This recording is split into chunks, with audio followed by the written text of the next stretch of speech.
also considered other additional legislative businesses which have been reported. Firstly, Mr. Speaker, the committee concluded consideration of sessional paper number 3 of 2023 on the Kenya policy on public participation, which is key in Parliament's role of meaningful and adequate stakeholder and public engagement that enriches the legislation enacted. Secondly, the Honourable Speaker, the committee is also in the process of considering the status of implementation of the resolution of the Senate of 24th of July 2024 and has already engaged with relevant institutions such as the Ethics and Anti-Corruption Commission to follow up on measures taken to tackle corruption in the counties. The committee is further scheduled to meet with other key entities tasked with implementing these particular resolutions. With engagement with other external stakeholders, Mr. Speaker, during this period under review, the committee also met with external stakeholders, among them the Kenyans in Diaspora Technical Working Group, and considered legislative proposals aimed at bolstering and participation of Kenyans in diaspora in the general elections. This meeting will inform committee recommendations to legislative amendments which are coming in due course. And lastly, Mr. Speaker, in conclusion, I wish to thank your office and that of the Clerk of the Senate for the continuous support accorded to the committee in undertaking its work. Lastly, I also wish to thank the members of the committee for their commitment and in contributions during the committee activities and sittings. I thank you, Mr. Speaker. We have attached a schedule of the bills made reference to, and one of the very specific one in that schedule, Mr. Speaker, is the latest, that is the Presidential Memorandum on the referral of the Conflict of Interest Bill, which has already been committed to this committee, and the committee is scheduled to consider it on the 13th of May this year, and a report will thereafter be tabled to the House. Secondly, Mr. Speaker, I have another second statement. And, Mr. Speaker, this is a statement on the nomination and vetting of the chairperson and members of the Independent Electoral and Boundaries Commission, IEBC. This statement, Mr. Speaker, is issued pursuant to Standing Order 56-1A of the Senate Standing Orders. Honorable Speaker, I rise pursuant to Standing Order 56-1A of the Senate Standing Orders to make a statement relating to a matter for which the committee is responsible, namely the nomination and vetting of the chairperson and members of the Independent Electoral and Boundaries Commission, IEBC. Mr. Speaker, as members may recall, this House passed the Independent Electoral and Boundaries Commission Amendment Act 2024, Act number 9 of 2024, which paved the way for the appointment of a selection panel for the nomination of the chairperson and members of the IEBC. The panel was constituted, carried out its work, and submitted a report to His Excellency the President on Tuesday, 6th of May 2025. Subsequently, Mr. Speaker, on the 9th of May 2025, His Excellency the President submitted the names of the nominees for the position of chairpersons and members of the IEBC to Parliament for vetting and approval to enable their formal appointment and swearing in. I take this opportunity, Mr. Speaker, to commend the chairperson, members, and secretariat of the selection panel that worked diligently to ensure that it delivered on its mandate of identifying and recommending persons for appointment as chairperson and members of the Independent Electoral and Boundaries Commission. I also thank His Excellency the President for moving expeditiously to submit the names to Parliament for approval, noting that the country has been without an electoral body since the President declared the 7 positions vacant on 14th of February 2023 and 1st of March 2023. Mr. Speaker, the nomination, vetting, and approval of chairperson and members of the IEBC is governed by Article 250 of the Constitution, Section 5 of the IEBC Act, and Section 3 and 8 of the Public Appointments Parliamentary Approval Act, Cap 7F. Under these provisions, Honorable Speaker, the National Assembly is mandated to consider the suitability of the nominees and to either approve or reject the nominees for appointment to the respective offices. I note, Mr. Speaker, that this process has commenced with the National Assembly Justice and Legal Affairs Committee scheduled to table its report in the National Assembly on the 27th of May 2025. Mr. Speaker, sir, the work of the IEBC spans both levels of government. In particular, the election of county governors and members of county assemblies, as well as the delimitation of electoral boundaries and matters that affect the counties and their governments. Therefore, as a Senate Justice, Legal Affairs and Human Rights Committee, we take a keen interest in the process for the nomination and appointment of the IEBC commissioners. In our considered view, Mr. Speaker, this is a process that should be undertaken jointly by both houses, as has been the practice with the approval of nomination to state officers where their functions affect the two levels of government.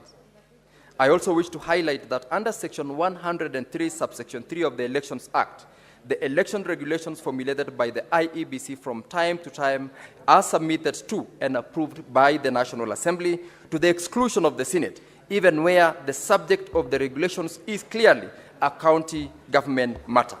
This amendment to replace the word Parliament with the word National Assembly was passed in the year 2012 before the Senate was in place and was meant to apply only to the first general elections upon coming into effect of the Act, that is the 2013 general elections. However, since then, Mr. Speaker, attempts to amend the provisions to have the regulations considered by both houses have been frustrated. As members may recall, this was one of the amendments that the Senate made to the Elections Amendment number 2, Bill 2024, Senate Bills number 29 of 2024, which is currently pending before the National Assembly. Indeed, Mr. Speaker, this is one of the bills that the National Assembly has kept in its shelves for longer than it's supposed to. As I urge our counterparts to not claw back on the said provision, I also wish to state categorically that this is one of the provisions that as a committee and as a House, we will not go back on. Honorable Speaker, the Forum for Election is not the only one where the mandate of this particular House has been undermined through statutes enacted by Parliament. There have been several attempts, some successful, where the National Assembly has moved to amend legislation to delete the word Parliament and replace it with the word National Assembly, thus taking away from the Senate functions that should otherwise be performed or undertaken by both houses. A key example, Mr. Speaker, is the Treaty Making and Ratification Act, Cap 4D, which the National Assembly amended in the year 2014 to replace references to Parliament with the word National Assembly. The effect of this, Mr. Speaker and honorable members, has been that key treaties, conventions, and agreements that Kenya enters, even when they expressly relate to devolved functions, are not submitted to or considered by the Senate. This directly undermines the constitutional mandate of the Senate as set out under Article 96, which includes to represent and protect the interests of the counties and their governments. Mr. Speaker, members will recall that on 3 separate occasions, the Senate has processed bills to reinstate the process for ratification of treaties to be a shared function between the two houses, particularly, Mr. Speaker, where such instruments directly affect the mandates, functions, and operations of county governments. None of these bills have seen the light of day in the National Assembly. This deliberate clawback on the Senate's constitutional mandate through statutes which are subsidiary to the Constitution is something that we must not countenance as a House, and we must stand ready to challenge it. Mr. Speaker, I therefore wish to bring these matters to the attention of the Senate and to urge colleagues and the House to stand firmly in safeguarding the constitutional mandate of the Senate. Mr. Speaker, I thank you for the opportunity. Thank you. Chairperson ICT, your statement has been reinstated. You may now proceed.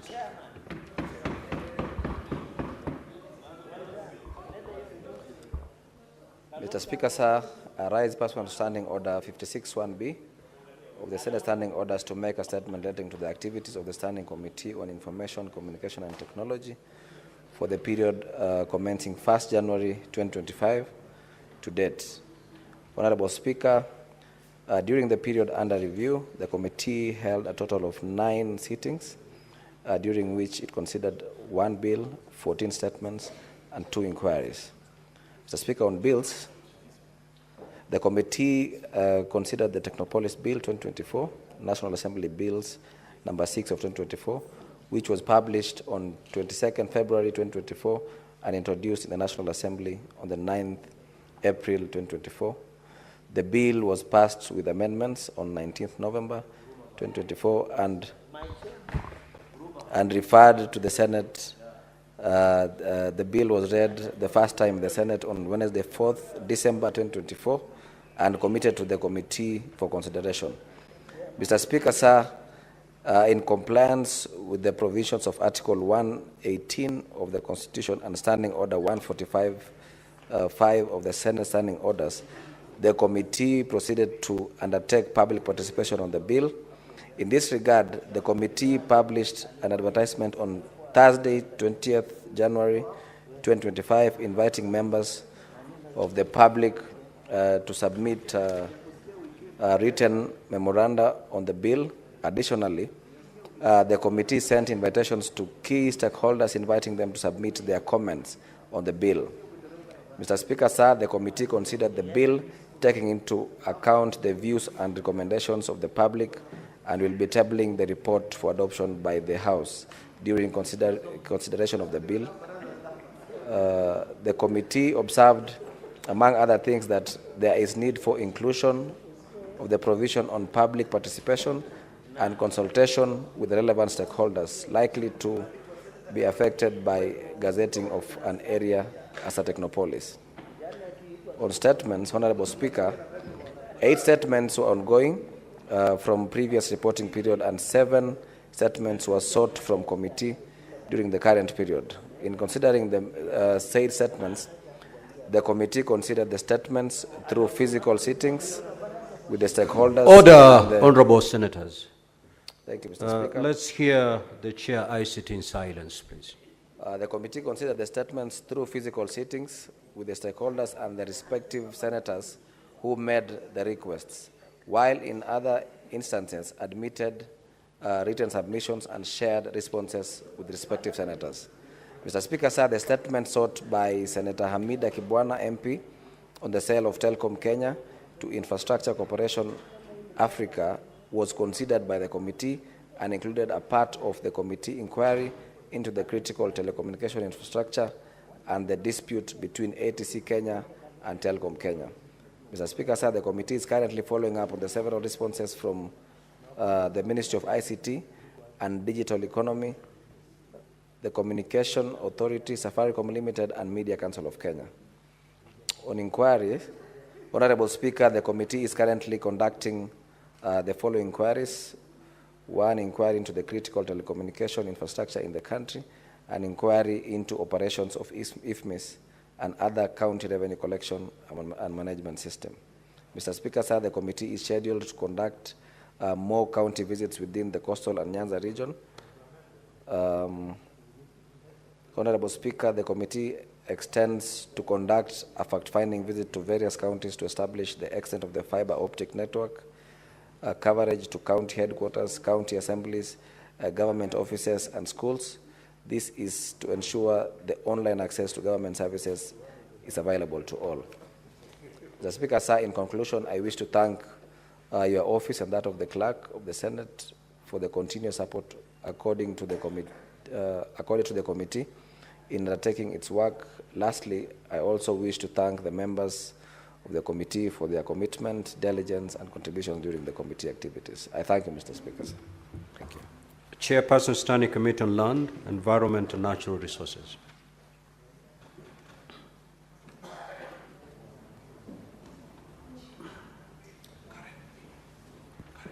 Thank you, Mr. Speaker. So I stand pursuant to Standing Order number 56(1)B of the Senate Standing Orders to make a statement relating to the activities of the Standing Committee on Land, Environment, and Natural Resources during the period February to April 2025. Honorable Speaker, the Standing Committee on Land, Environment, and Natural Resources is established under Standing Order number 2283 of the Senate Standing Orders and is mandated to consider all matters relating to lands and settlement, environment, forestry, wildlife, mining, water resource management and development, and also aspects of climate change. Honorable Speaker, during the period under review, the committee held a total of 23 sittings, which it considered 1 bill, 7 petitions, and 1 legislative proposal, and 13 statements. Honorable Speaker, the committee held meetings with the Minister of Environment, Climate Change and Forestry, and the Minister of Interior and National Administration on pending legislative business before the committee. Through these meetings, the committee was able to comprehensively obtain responses on 8 statements from the Minister of Environment, Climate Change and Forestry, and shared them with the respective senators.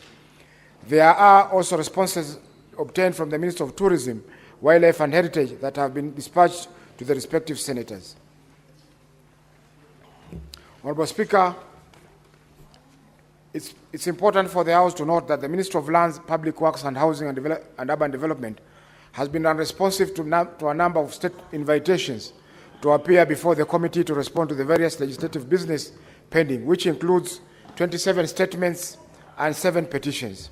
This has slowed down the committee's output, and the committee has since resolved to summon the Cabinet Secretary to appear before the committee, initially on the 8th of May, and now on the 14th of May, Honorable Speaker, for the aforementioned matters. In addition, written responses have been sought, with some responses still pending before the National Land Commission, and the committee is scheduled to meet the Commission on the 15th of May, that is on Thursday this week. Legislative proposal. Honorable Speaker, during the period under review, the committee considered the Electronic Equipment Disposal, Recycling and Reuse Bill 2024, a legislative proposal sponsored by Senator Peris Tobiko, MP, and the committee communicated back to the Speaker of its resolution on 18th of March 2025 pursuant to Standing Order number 133, number 3A of the Senate Standing Orders. Bills. Honorable Speaker, the committee considered and tabled a report on the Environmental Law Amendment Bill 2024, Senate Bills number 2023 of 2024. After consideration of written submissions from the National Gender and Equality Commission, the Coast Regional Budget Hub, and Casey Walter, the committee thereafter tabled its report in the Senate on the 20th of February 2025. Honorable Speaker, the committee is currently considering one bill, the Real Estate Regulation Bill, Senate Bills number 35 of 2023. The committee previously met the Council of Governors, the Ministry of Lands, Housing and Urban Development, the Institute of Surveyors of Kenya, the Estate Agents Registration Board, the Kenya Alliance of Residents Associations, and the Kenya Property Developers Association. The committee is scheduled to consider the submissions and be submitting a report on the bill before the next reporting period. The Natural Resources Benefit Sharing Bill, Senate Bill number 6 of 2022, is still under mediation, and the process of having the first meeting is underway. Petitions. Honorable Speaker, the committee has 9 petitions submitted to it and that are pending under consideration. The committee has since managed to consider 7 of the petitions during the reporting period, and conducted 5 county visits in Mombasa, Taita Taveta, Kisii, Homa Bay, Busia counties to conduct further investigations on the petitions. They include A, the petition concerning recognition of land ownership rights and redress of historical land injustices in Mombasa, the petition by Marungu residents within Mchangewanda Ward, Taita Taveta County, the petition regarding land ownership dispute of Mwananchi Settlement Scheme in Mwatate constituency of Taita Taveta County, the petition on Changara Water Pan, World Bank funded project in Busia County, and the petition on a delayed allocation of alternative land by way of resettlement or compensation for the ancestral land that was alienated by the government of Kenya for Kisii Agricultural Institute and Kisii Farmers Training Center. Honorable Speaker, the committee endeavors to ensure completion of the remainder of petitions that are pending by the next reporting period as it pursues the responses from the relevant stakeholders. Statements. Honorable Speaker, cumulatively, the committee has received a total of 173 statements, of which 113 have been concluded and 60 are pending before the committee. This translates to a completion rate of 65%. The committee is yet to receive responses on some statements. During the period under review, 13 statements were considered by the committee and dispatched to the relevant senators, and a detailed analysis is annexed hereto. Given the large number of statements before the committee, a more comprehensive updated tracker is available, providing the status of the statements. Honorable Speaker, in conclusion, I wish to thank your office and the office of the Clerk of the Senate for the continuous support accorded to the committee and undertaking its work. Lastly, I also want to thank my members of the committee for their commitment and diligence in contributions during the committee activities. I thank you, Honorable Speaker. The Chairperson, Standing Committee on National Cohesion and Equal Opportunity. Senator Abbas, is this your committee? On behalf of Chute. Mr. Speaker, I'm reading on behalf of Chute. Who is the Mr. chair? Speaker, I'm reading on behalf of Senator Chute. Yes, Senator Abbas, certainly this is not your... I'm surprised you're so willing to walk to the table. Proceed. Thank you, Mr. Speaker. Mr. Speaker, statement on the activities of the Standing Committee on National Cohesion, Equal Opportunity and Regional Integration for the period 1st January 2025 to 30th April 2025. Honorable Speaker, I rise pursuant to Standing Order 56(1)B of the Senate Standing Orders to make a statement relating to the activities of the Standing Committee on National Cohesion, Equal Opportunity and Regional Integration for the period of January to April 2025. During the period under reference, the committee held 19 sittings at which it considered various legislative business, that is, statements, inquiries, and motion from the Senate, and held stakeholders' engagements as set out below. Statements. A. Statements. The committee received 4 statements and has already written to stakeholders inviting their submissions on the issues raised. The committee is at various stages of interacting with the stakeholders and preparing its response. B. Motions on the current state of the nation. The committee considered resolutions of the Senate arising from the adoption of the motion on the current state of the nation. The committee held 32 meetings. The committee held 32 meetings where it received oral submissions and written memorandum from 45 governors, National Cohesion and Integration Commission, and the Public Procurement Authority. The report on the motion has been adopted by the committee and is scheduled for tabling in the month of May 2025.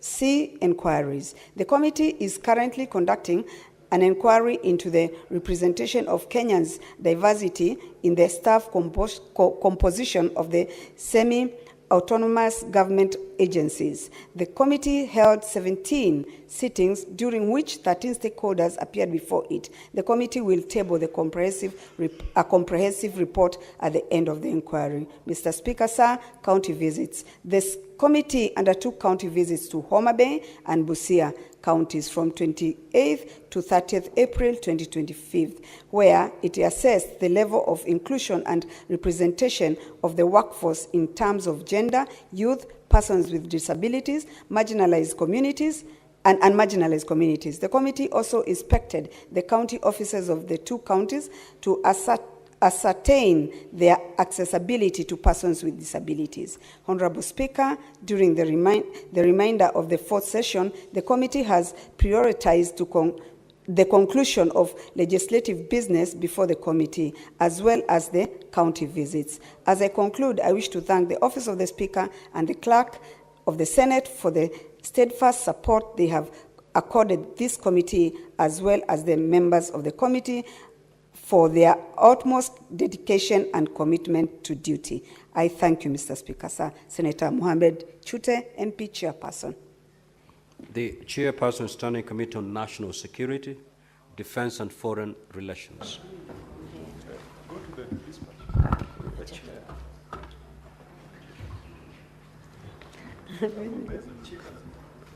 Thank you, Mr. Speaker.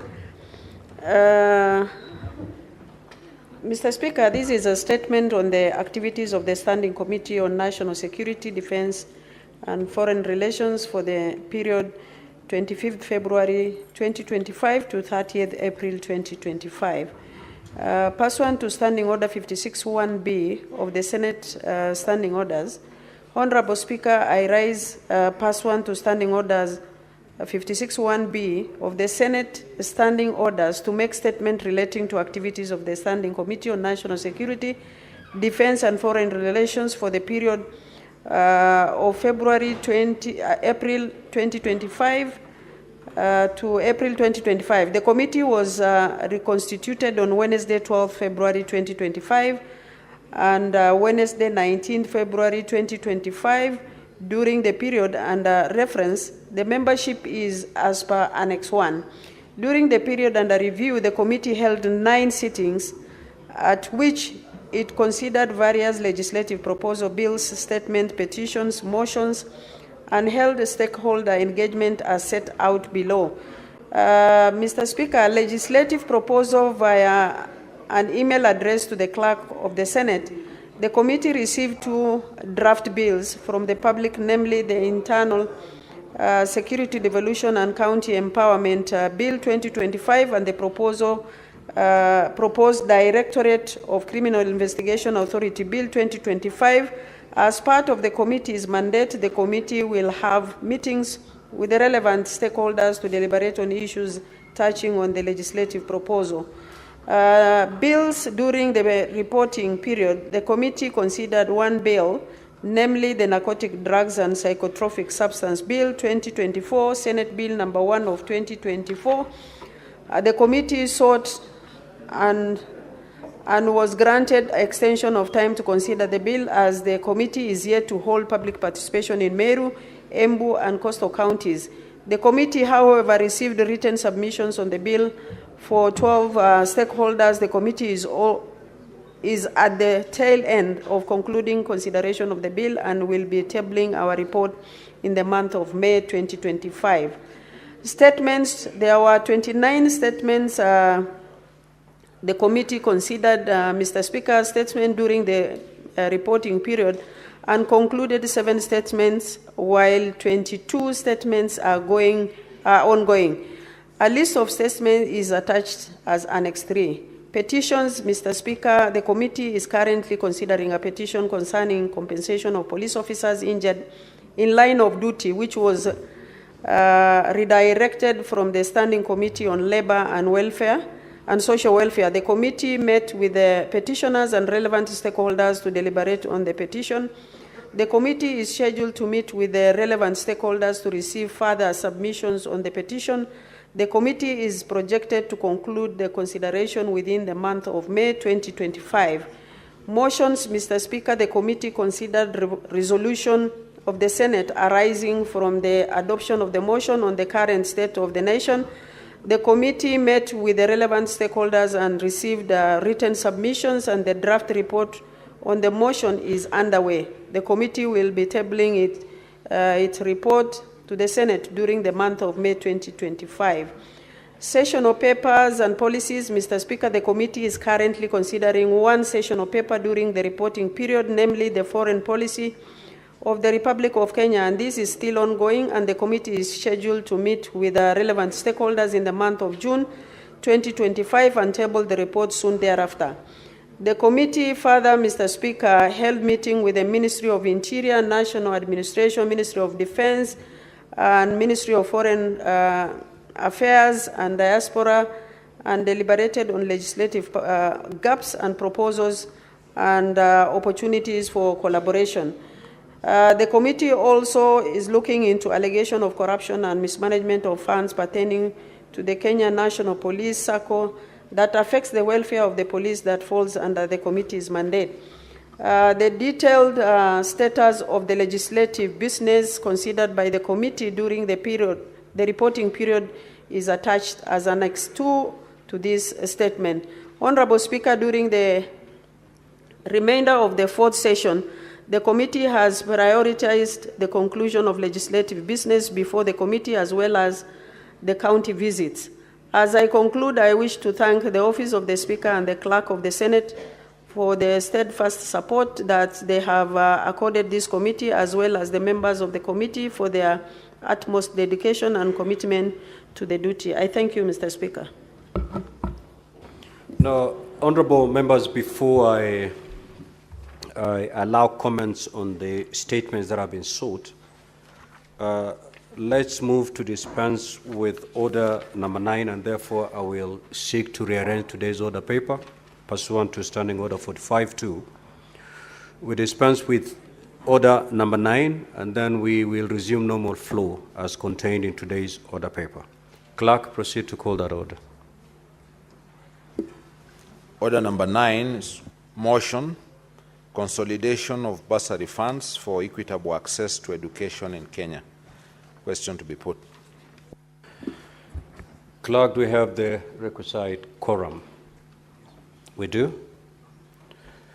Now, Honorable Senators, this is a matter that does not concern counties, and therefore voting shall be by voice.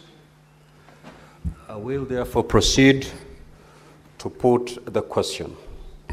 That aware that pursuant to Article 53 of the Constitution, every child in Kenya is entitled to free and compulsory basic education, and the Basic Education Act provides that basic education should be guided by principles such as equitable access to all youth and equal access to education or institutions. Further, aware that many students in secondary schools and higher education institutions come from financially disadvantaged backgrounds, making it difficult for them to afford school fees and access education opportunities, noting that over years, various interventions have been made, including the issuance of bursaries through the National Government Constituency Development Fund, National Government Affirmative Action Fund, the Ministry of Education and county governments through various county bursary funds, concerned that despite these efforts, school fees remain unaffordable for many parents, and the allocation of bursaries has been plagued by nepotism, favoritism, and political manipulation, lack of transparency and accountability.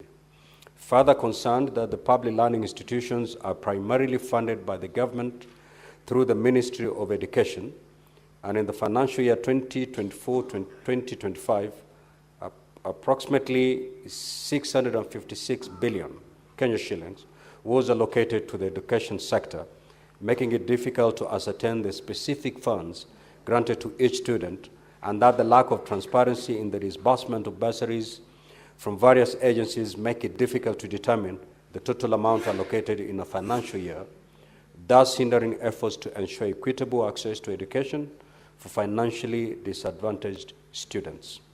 Now, therefore, the Senate urges the Minister of Education to do the following. 1, audit the funds allocated to bursaries by both the national government and the county governments.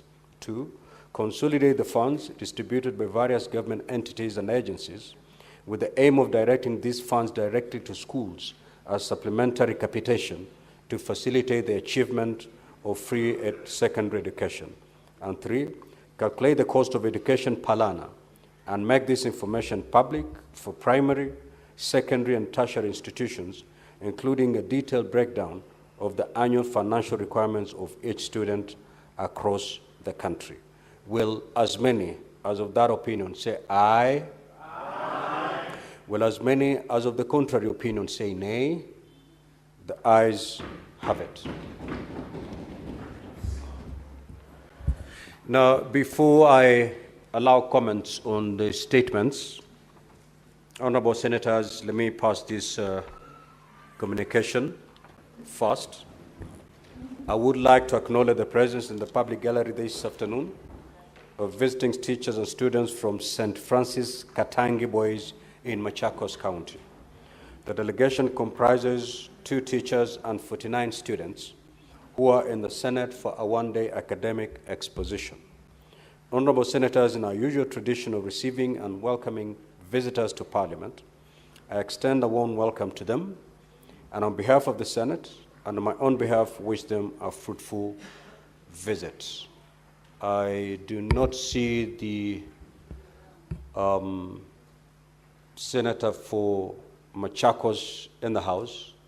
I will therefore allow the Majority Leader under 1 minute to extend a word of welcome to the delegation. Thank you, Mr. Speaker. On behalf of my colleagues and the House of the Senate, I do welcome these students that have visited with us this afternoon. I hope they get full value of their time and money that they've spent to visit the Senate. This is their home in the future, and therefore they should take interest in the affairs of their countries with specific focus on counties, because that's a primary and the raison d'etat of this House of the Senate. And I hope, Mr. Speaker, that as they travel back to Machakos, they'll give a good account. It's sad, though, that they have come on an afternoon of less drama and just reports and a very orderly House. I know sometimes they watch the things that happen here and they'd have wished to see part of it. It's not the end of the day yet, and things sometimes boil from 0 to 100 in seconds in this House. So in the few minutes that they're still around, Mr. Speaker, something may happen. Who knows? All the best to the young students. May they conquer the world. I thank you. Now we're back to comments on the statements that have been sought. Well, I will allocate 15 minutes for us to make comments.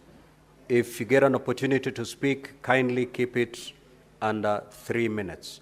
Senator Fonandi.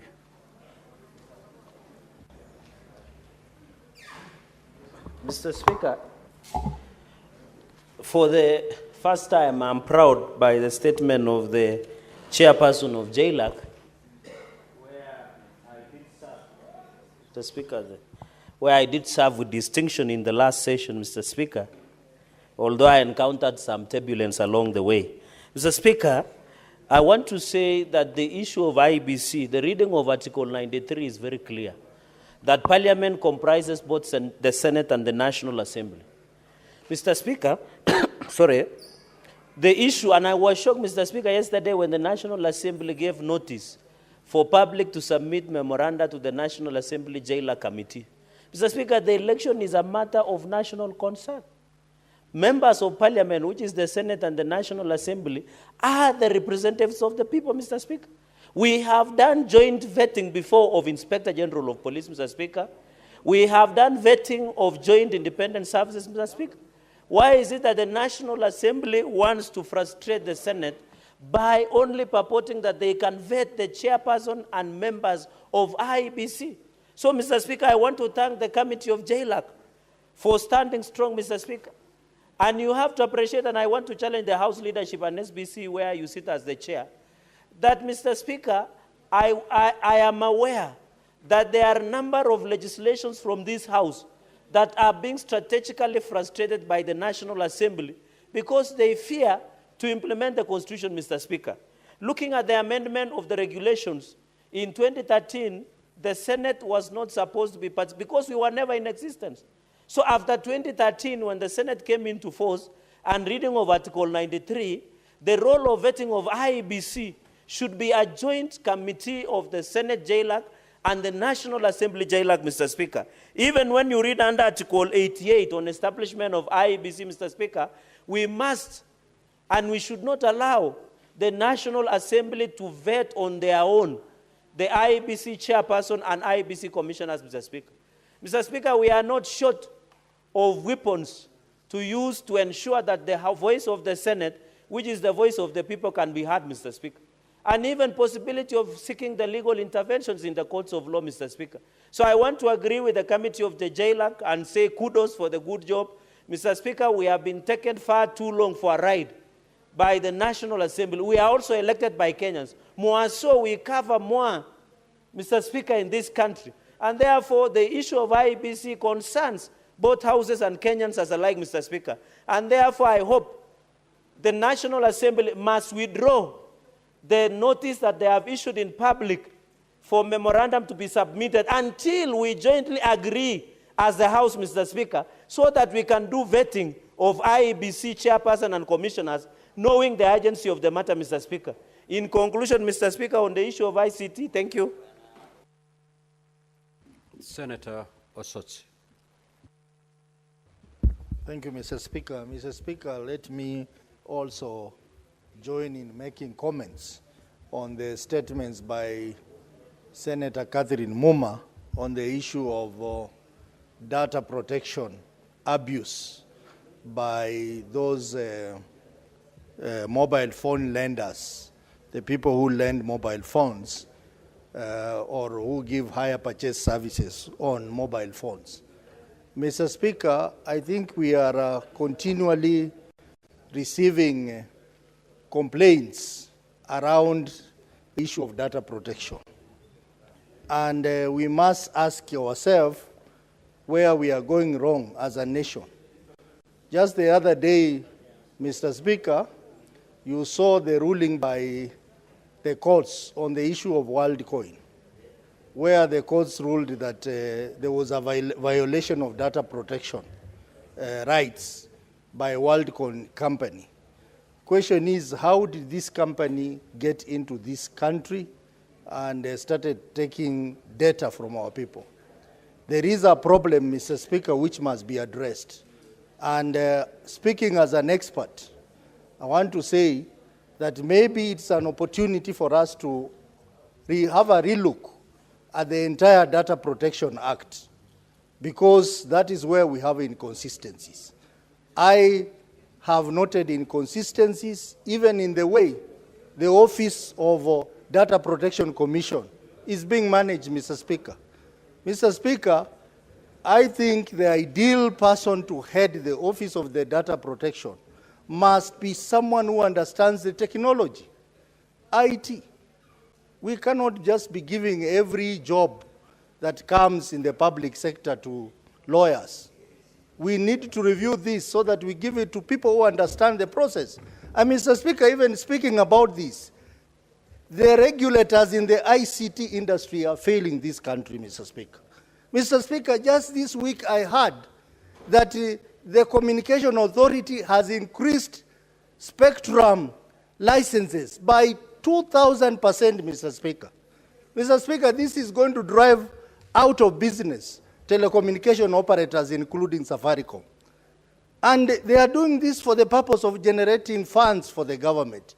But what about the implication on the economy, Mr. Speaker? Mr. Speaker, it's a high time that this sector must be manned by people who understand technology. At CA, the Director General is a journalist. The chairman is a business woman who does not understand technology.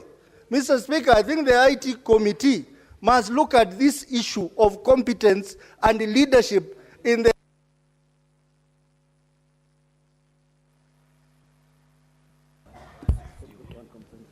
Senator Mundigi, Senator Mungatana, Senator Gloria Oroba.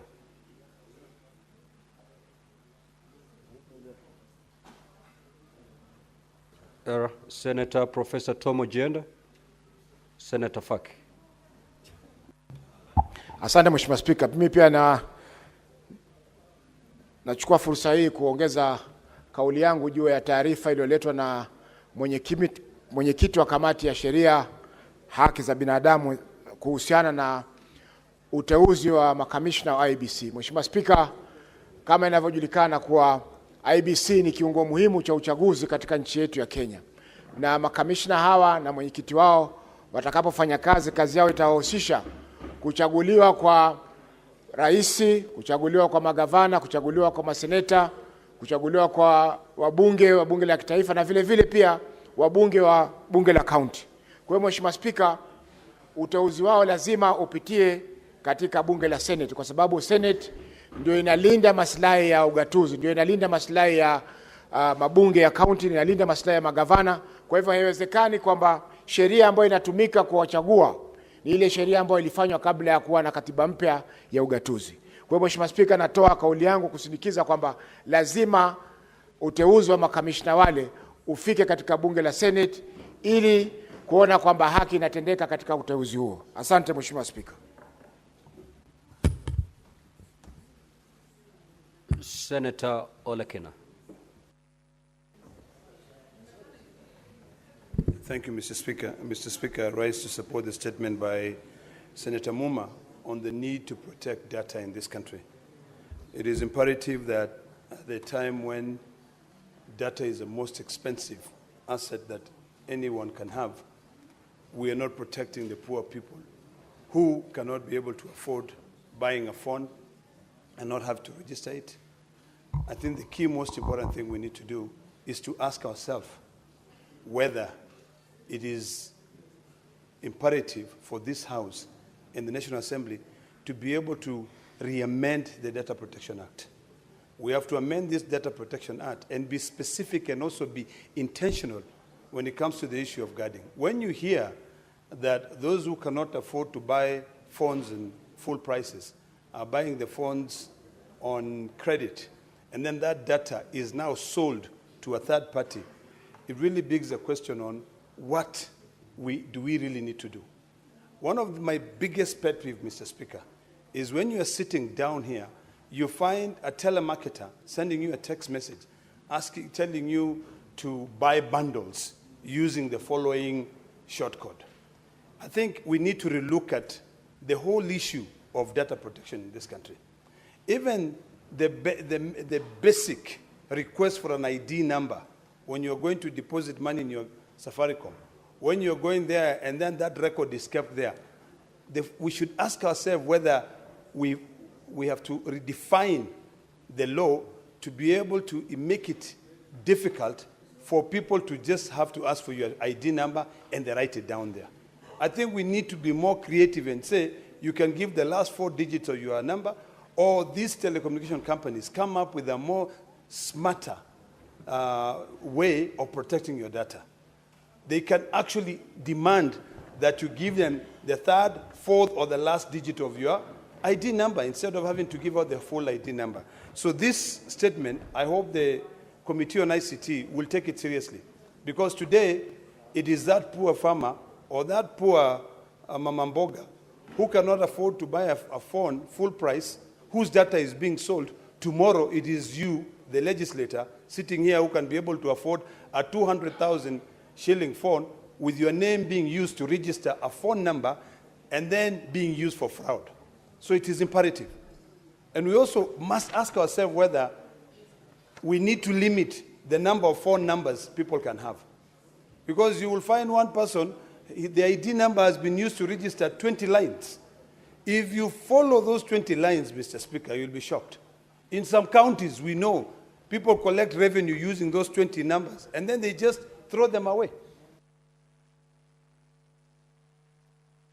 The Senate Majority Leader. Mr. Speaker, apologies, let me use this. Oh yeah, it's okay. Mr. Speaker, data protection is a very serious issue. And I know this because many times when we've passed legislation that allows government to acquire data from citizens, Mr. Speaker, we have always had a conversation as a House on the importance to ensure that storage of this data guarantees the protection of privacy. Mr. Speaker, a trend is emerging nowadays where personal data is being shared, including of public officials, with no repercussions or recourse whatsoever from the Office of the Data Commissioner. Many people don't know that even a PO box address is private data. Even a mobile phone number, Mr. Speaker, with all this trend that you're seeing nowadays of if I disagree with Senator Catherine Muma, I post her number online and say, oh, I don't know, do this or the other to her. That is violation of data privacy, Mr. Speaker. And we do not see any recourse or guidance on such issues, Mr. Speaker, from the Office of the Data Commissioner.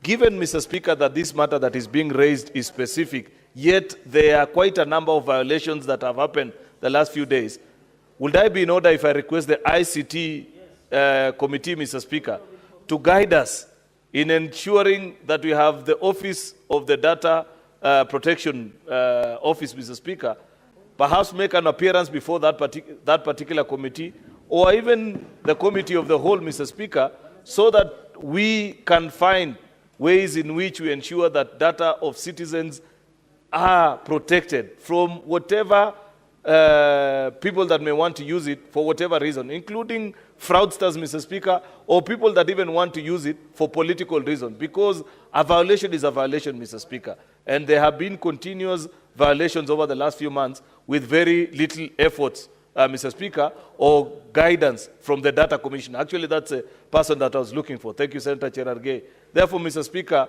I expect that Senator Alan Chesang, together with the ICT team, will lead us into making proper findings so that as we pass future legislation, Mr. Speaker, we can secure data of citizens and ensure that those who breach privacy are punished by law. I thank you, Mr. Speaker. Senator Mogene. Yeah, thank you, Mr. Speaker, sir, for giving me an opportunity to also make my contribution to the statements issued by respective chairman. But, Mr. Speaker, there is one that has caught my attention. While contributing, I heard Senator Cheragay state that the approval of nominees to IEBC should be processed by the National Assembly and referred to the Senate for approval. Mr. Speaker, this issue is one that we should address honestly and consciously as a Senate. Because what happened in Naivasha is a travesty of justice. When the committee of experts went to Naivasha, members of National Assembly totally mutilated the oversight and legislative mandate of the Senate. Because if you read the current constitution, though the report says, I've read the report at page 2, it says that once the National Assembly has considered the nominees, it should forward the names to the Senate for their input and also approval. But, Mr. Speaker, if you read Article 250 of the Constitution, it states in black and white that each commission shall consist of at least 3 but not more than 9 members. And the chairperson and each member of a commission shall be approved by the National Assembly. So clearly the way Article 250 is worded, the Senate of the Republic of Kenya has been left out of a very critical process. Mr. Speaker, a time has come for us as Kenyans, for us as parliamentarians, to do a serious audit on this constitution and have a constitution that is meant to serve a bicameral parliament. Because, Mr. Speaker, myself, Senator Cheragay, Aluale, all of us enjoy direct mandate from the people. We are elected directly by the people. We are not like the House of Lords in UK, where you get an honorary appointment to serve in the House of Lords. So I wanted to draw that to the attention of the House and say that this is an opportune moment for us to audit this constitution and make it a constitution that can serve a bicameral parliament that has the National Assembly and the Senate, Mr. Speaker. Thank you. Senator Kisang. Thank you, Honorable Speaker. Honorable Speaker, I also note that on your screen, my name is it's not been seen clearly. So basically, I hope the ICT team of the Senate will take action and ensure that my names are clearly displayed on the screen, Honorable Speaker, because I've seen I'm skipped. People have just walked in, I've got an opportunity to make comments. Secondly, Honorable Speaker, as I'm a member of the ICT committee here in the Senate, and we have noted the issues on data protection. And Honorable Speaker, Senator Osotsi and myself, when the ICT committee in National Assembly, when this particular law, Data Protection Act, was passed, and we had issues, especially, I think the biggest problem that we have is the 2010 Constitution.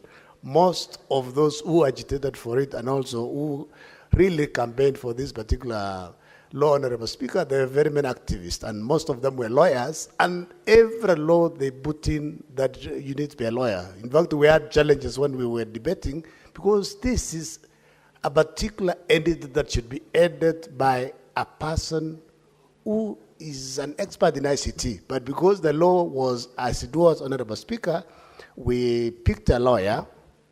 And the time, I think, of the data commissioner is coming to an end in less than 2 years. This is something that we need to look at, and we need to go and relook at the law and amend the law appropriately so that we have somebody heading that particular entity who is an expert in ICT. We are not saying the data commissioner is incompetent. She's competent because she came for the vetting. She impressed us, and we basically approved her to be the data commissioner, and she's doing a good job. One of the challenges that maybe they have is capacity because of staff levels.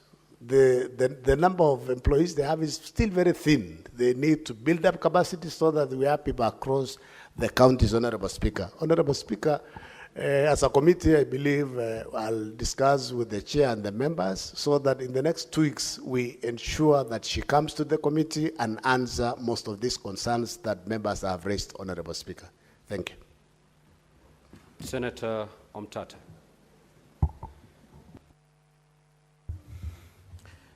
Thank you, Mr. Speaker, sir.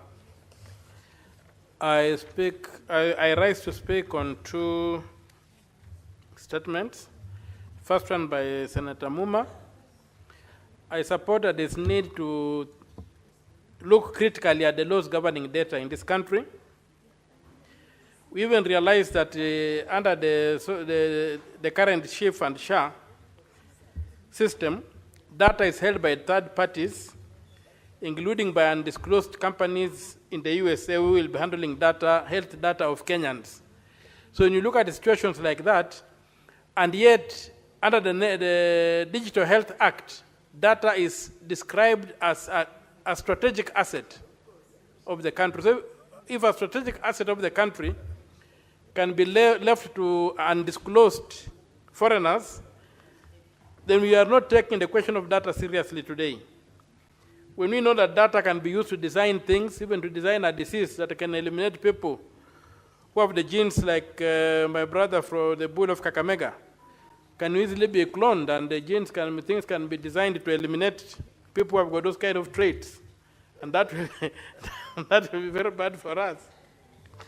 Also, I rise to support the issue that the vetting of the IBC commissioners must be done by both houses. It's not, it's a fact that Article 250, Clause 2B, says the National Assembly will approve the nominees. But that is not the only thing in the Constitution. The Constitution is also very clear that matters of devolution must involve the Senate. And as it has been rightly observed, IBC commissioners preside over elections of senators, MCAs, and governors, who are county officials at the county level and national officials at the Senate. So I put my weight behind those who have said that reading the Constitution as a whole, you'll find that it is necessary to bring that bill, those names to the Senate for approval. And also, the theory of bicameralism, whatever happened in Naivasha, but a bicameral parliament is supposed to be bicameral. It's not like a parliament where one house is like an appendix of the other. So in the spirit of bicameralism, we must have that bill here. And I would urge my brothers and sisters in this house to try and realize that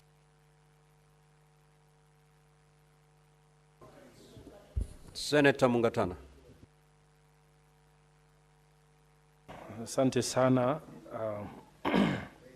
Bwana Spika kwa kunipa nafasi kuongea kuhusu statement ambayo inahusu usalama katika mabasi na usalama wa abiria. Bwana Spika, watoto wetu haswa wakati wa kufunga shule na kufungua mashule huwa wanasafiri sana kwa hizi barabara zetu.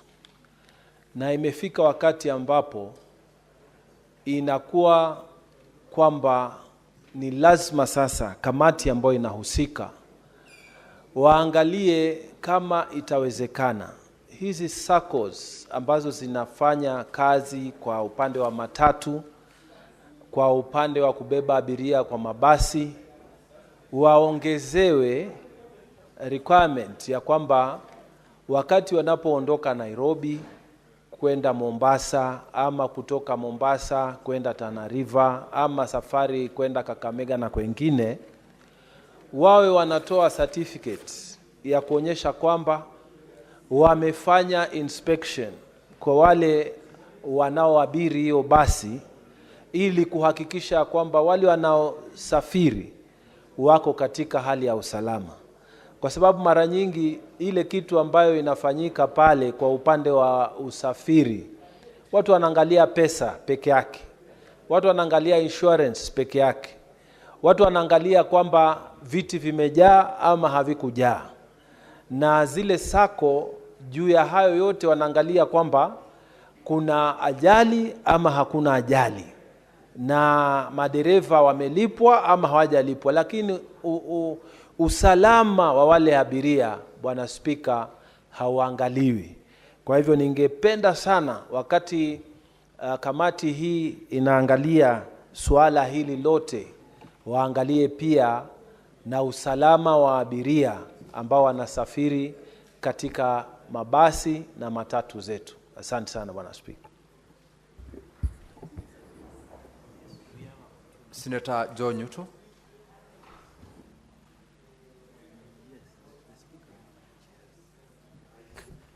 Thank you, Mr. Speaker. I rise to make a comment on the statement by JLAC as presented by yourself as in your capacity as chair. And I first want to take this opportunity to congratulate those that have been nominated as chair and members or commissioners in the commission, in IEBC commission, Mr. Speaker. And we, as Kenyans of goodwill, nobody would want the obtaining situation where we had no IEBC to have continued. And so, Mr. Speaker, as I stand here, I want to say that I support the nomination of these particular Kenyans in order for them to go and do the very urgent and important business of conducting elections and doing the limitation of boundaries, hoping that you lawyers will guide us on whether we still have enough time to review our boundaries. Mr. Speaker, why I personally support this particular team that was nominated by the President is because I'm very much aware that our elections end at the polling station. And though there could be very many fears that the upcoming elections would be rigged, Mr. Speaker, we know that following the recommendations by Judge Kriegler, we know that every election ends at the polling station, Mr. Speaker. And so, Mr. Speaker... What's your point of order, Senator Cherargei? Mr. Speaker, understanding 105 on accuracy of fact, you know, when we speak, we must be careful because we don't want to set this country in the previous precedent. Is it in order for the Senator, distinguished Senator Nyuto of Murang'a, to state on record that their plans or insinuation of rigging an upcoming election? Mr. Speaker, you know, you can set the country into unnecessary turmoil. Can you withdraw and apologize, Mr. Speaker? Those are statements that you make only in funerals and baby showers. You don't make it unanswered, Mr. Speaker. Thank you, Mr. Speaker. Senator John Nyuto, Standing Order 105.1 states that a senator shall be responsible for the accuracy of any facts that the senator alleges to be true and may be required to substantiate any such instantly. Thank you, Mr. Give Senator Joe Nyuto the... Thank you, Mr. Speaker. I think it's important that we all, as Senator Cherargei says, that we need to we all belong to this country, Mr. Speaker, and nobody would want this country to burn. But there is a difference, Mr. Speaker, between alleging and expressing that there were fears. And so, Mr. Speaker, I don't think that I have said there will be rigging in 2027. And I think it's important, Mr. Speaker, that we also, Mr. Speaker, that we also remember the lessons that we were taught in English. Saying that there could be fears or there were fears Senator is different. Just hold your horse. Allow the senator to continue as he's alleging that the fears. Thank you, Mr. Proceed, Speaker. And I wish Senator Cherargei would stop interrupting my line of thinking. Mr. Speaker, this is simple English, and we should not argue here over simple English, Mr. Speaker. So let me continue with my submission. So I was saying, in fact, I don't know why Senator Cherargei feels threatened.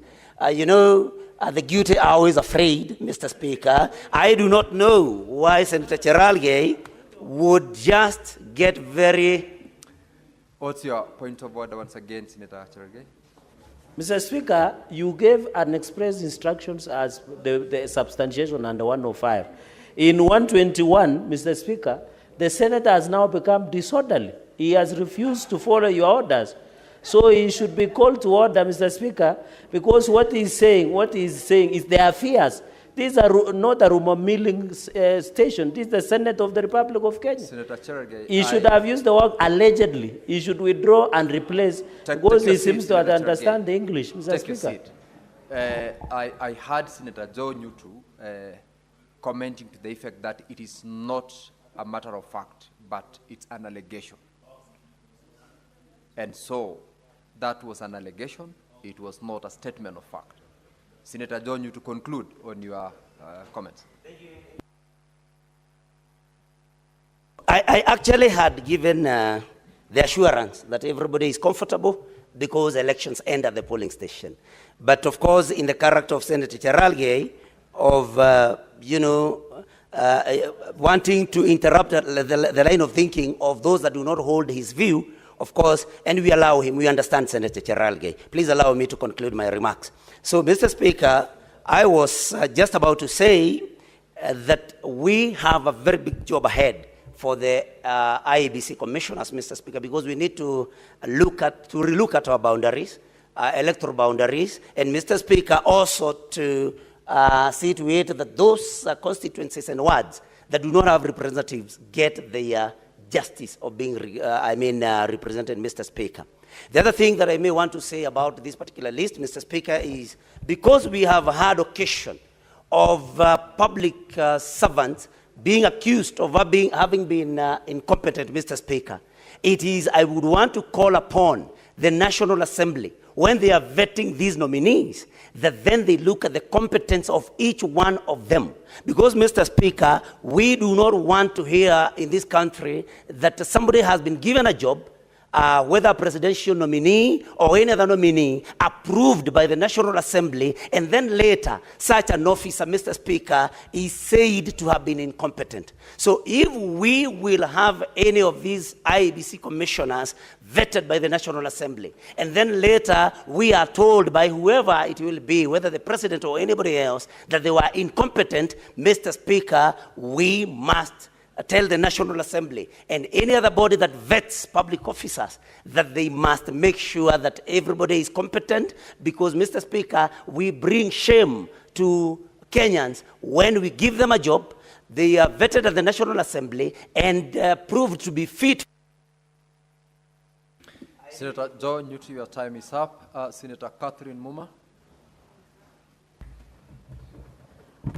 Thank you, Honorable Speaker. Mine is to briefly comment on the statement for JLAC and to congratulate the nation for moving to where we have reached. Honorable Speaker, it is my hope that very soon the newly appointed members of the IEBC will be vetted and that the officers can begin their work right away. Mr. Speaker, I would want to associate with the comments that it would have been fit, and it should be fit for the Senate to be involved in the vetting of members of the IEBC, for the simple reason that the elections that the IEBC conducts includes elections that affect counties. So the idea of reading one statement, one clause of a constitution as against another, I think is an anomaly that I hope we can move, even as we try to do amendments to the constitution, we can regularize quite a number of these clauses that seem to lock out the Senate in a mandate that naturally involves them. But that aside, Mr. Speaker, I hope that the vetting, the National Assembly can be recalled very soon to clear that team because the team has a lot of work to do for this country. Mr. Speaker, I served on the Kriegler Commission. And Mr. Speaker, elections are not an event. Election is comprised of a series of activities that do not take 1 day or 2 days or 3 days. It is an exercise that needs to take a lot into account. I'm hoping that my former officer, Ethicon, who was picked as chair, and I can vouch for his competence, will be able to hit the road running very fast and demonstrate to those who think he's incompetent that he's actually a competent officer and start working with the IBC. He has a lot of work to do. I would say the team should get together quickly, retreat, identify the things that need to be done, and there are many, including registration of voters, including delimitation of boundaries, including the correction of our voter register, and we need as a country to rally together to ensure that in the next 11... Senator Muma, your time is up. Senator Karen Nyamu. Hapana. Thank you, Mr. Speaker. I want to contribute to the statement by Senator Catherine Muma on the spread of cholera across the country. Mr. Speaker, by 6th of April this year, there's been 97 confirmed cases of cholera with 6 fatalities. And 12 of these cases are from Nairobi, with 1 fatality in Nairobi. The cases spread across all our sub-counties: Kasarani, Embakasi East, Embakasi Central, Kibra, and I think Dagoretti South. Mr. Speaker, cholera is a condition that makes you very dehydrated very fast and causes death very quickly. It is very paramount that the Ministry of Health has very quick response to protect the lives of our people. We need them to give us the data, the latest data so far, because if you search, that is the latest data was on 5th April, that is over a month ago. We need to know the measures they're taking to make sure that these outbreaks of cholera are not recurrent. And as you can see, the counties in question are the usual suspects, with Nairobi having recurrent outbreaks every time there's an issue, Nairobi featuring.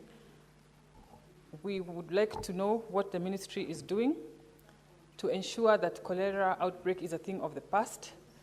We need to know what are they doing to sanitization and basically cleanliness. What are they doing in common areas, in our informal settlements? Because we also know it spreads very fast on contact. What are they doing about the people who have been in close contact to the ones who are already infected? And what are they doing to make sure information is out there that we have cholera? And what sensitization are they doing to the citizens? Thank you, Mr. Speaker. Honorable Senators, lastly, on comments on statements, I'll allow Senator Wambua to make his last comments. Then we will move to the next business in the order paper. Senator Wambua. Thank you, Mr. Speaker. Mr. Speaker, I will be very brief on my comments. And I want to comment on the statement that you read as chair of JLAC. I've keenly listened to colleagues making reference to the process of the appointment of the new IBC commissioners. A reference has been made to competencies. But the Speaker, from where you sit as chair of JLAC, you now have an opportunity. If this commission will be set up, when it will be set up, to ensure that, Mr. Speaker, the provisions of Article 249 of the Constitution then are fully implemented, beginning with this commission. Mr. Speaker, a few minutes ago when we convened in the Senate, there was talk about the place where this institution, this Senate, has been pushed by PSC and by extension by the National Assembly. Even in instances, the Speaker, where there are clear constitutional provisions on how we should transact business as Parliament, I think as a House, we have not fully pulled our weight. On the matter of the budgets for constitutional commissions and independent offices, the Speaker, the Senate must have a say. And it's very clear, Mr. Speaker, Article 249(3), that Parliament shall allocate adequate funds to enable each commission and independent office to perform its functions, and the budget of each commission and independent office shall be a separate vote. Which means, Mr. Speaker, that when it comes to the budget-making process for all the constitutional commissions and independent offices, the Senate must be involved. As Speaker, on this matter, I want to plead with you as the chair of your committee and other chairs of other committees where you have independent commissions to ensure that in the budget-making process, from the beginning to the end, the Senate is part of that process. That means, the Speaker, we begin then to occupy our rightful space in the legislature of the Republic of Kenya. The Speaker, I thank you. Thank you, Senator Wambua. Now, honorable members, that brings us to the end of comments to the statements, and I'll direct the clerk to call the next order.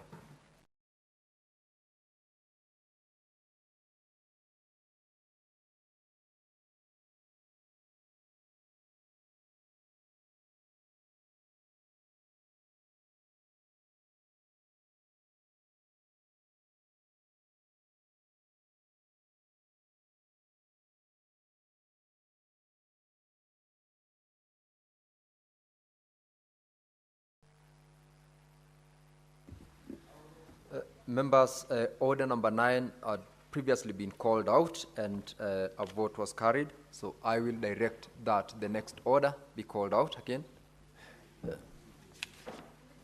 I will, for purposes of convenience of the House, I will defer order number 10, order number 11, order number 12, and order number 12. Because these bills are for division and we do not have the numbers to go to division. Clerk, call order number 13. Order number 13, the Creative Economy Support Bill, Senate Bills number 30 of 2024, second reading, resumption of debate. When the House rose on 7th of May 2025, Senator Eddy, who is the mover of this bill, was on the floor, and you have got 53 minutes, Senator Eddy, to continue moving your motion. Please proceed.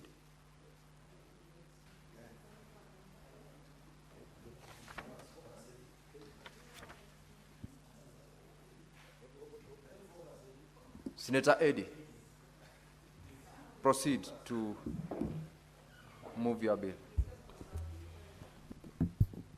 Mr. Speaker, I'm a very focused senator, and you should help Senator Cherargei to understand that. Part of focus is consultation, and I want to appreciate the VIP in the House, Senator Crystal Asige, who has been very, very important in terms of just helping out with this bill. Right from the time that I conceived the idea, Senator Crystal Asige has been very available in terms of consultation and giving a lot of feedback in it. And I was also very blessed to the fact that Senator Asige was actually a member of Trade Committee that looked into this bill. And we spent a lot of time together with Senator Asige, the former chair, Senator Seki, Senator, the good Senator, Senator Montet, Senator Okia Umtata, were among people who helped me so much when I went to the Trade Committee last year. And Mr. Speaker, it's important to say that even in this reformation of, or rather reorganization of committees, Senator Esio Kenyuri has been very important in helping with the input of this bill, as well as the members of the Trade Committee as constituted now as led by Senator Issa Juma Boy. And Mr. Speaker, this is a very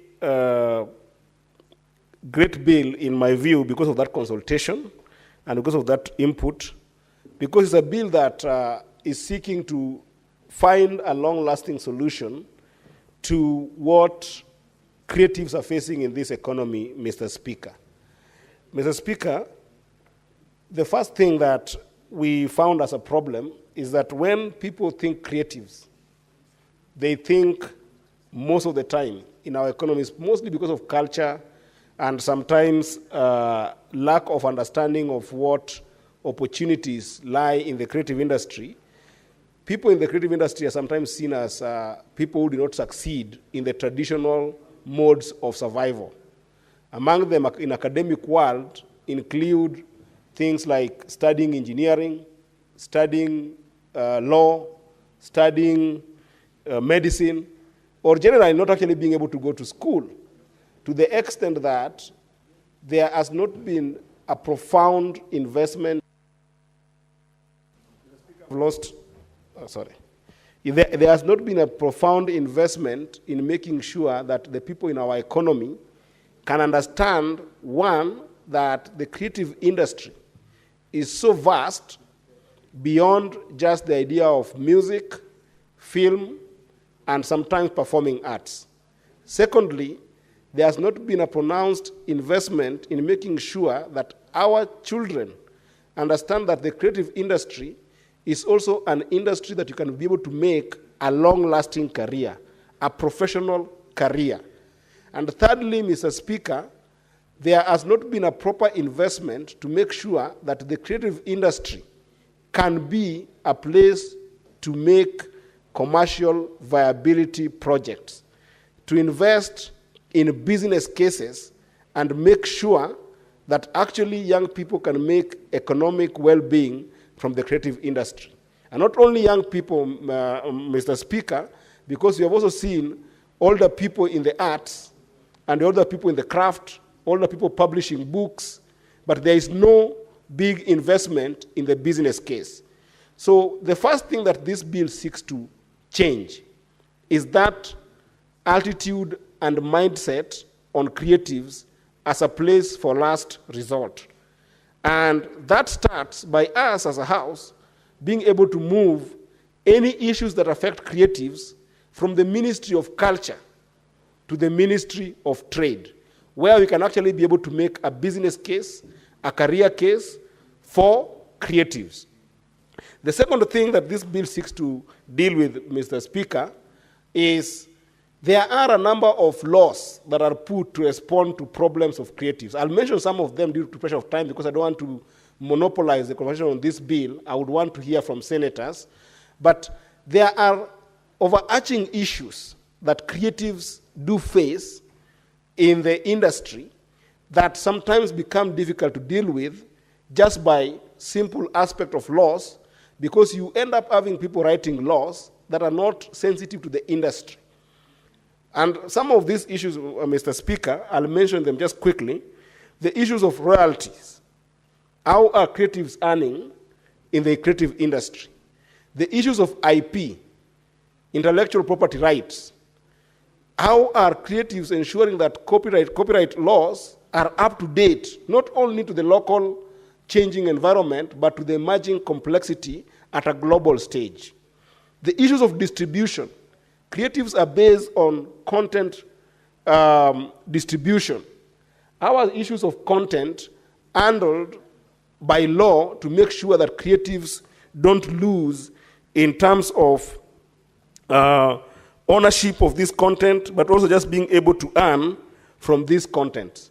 And lastly, Mr. Speaker, for today, the issues of contracts.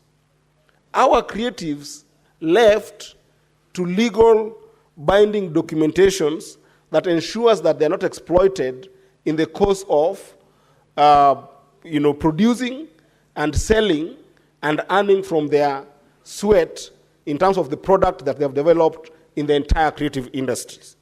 So, Mr. Speaker, if you look at something like royalties alone, Mr. Speaker, digital disruption alone has made it so impossible for young people and even older people in the creative industry to find a way of having transparency and even efficiency in terms of collecting their royalties.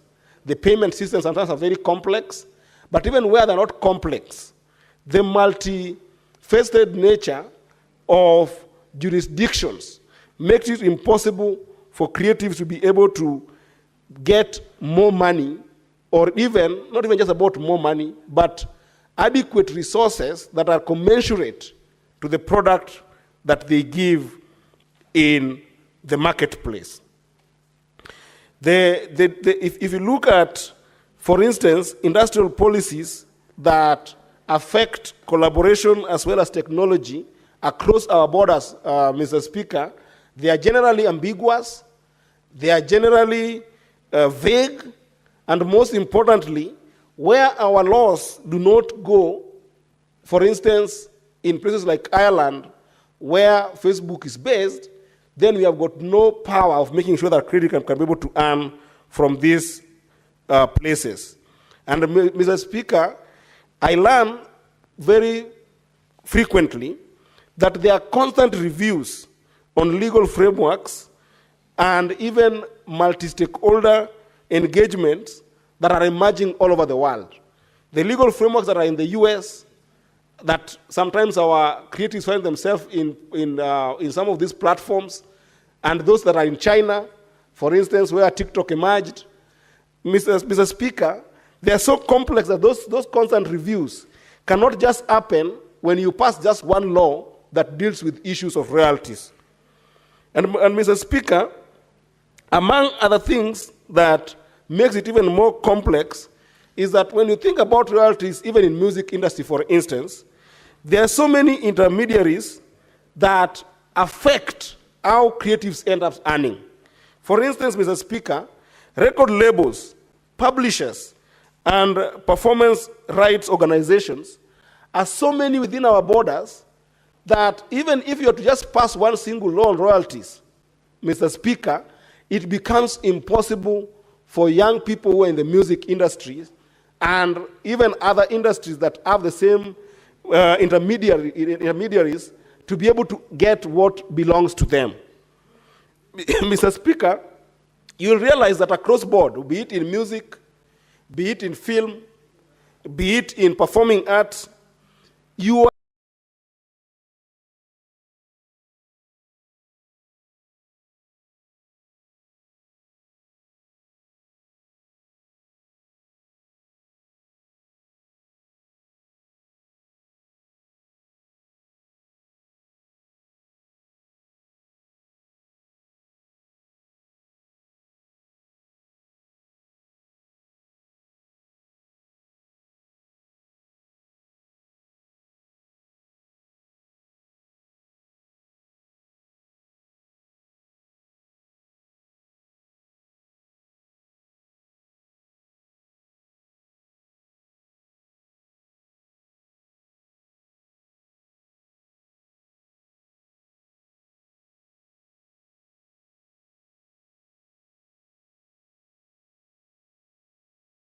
لي وليؤمنوا بي تحتمل احتمالين كلاهما صحيح، إما أن الاستجابة والإيمان مطلق، وإما أن تكون الاستجابة والإيمان مقيد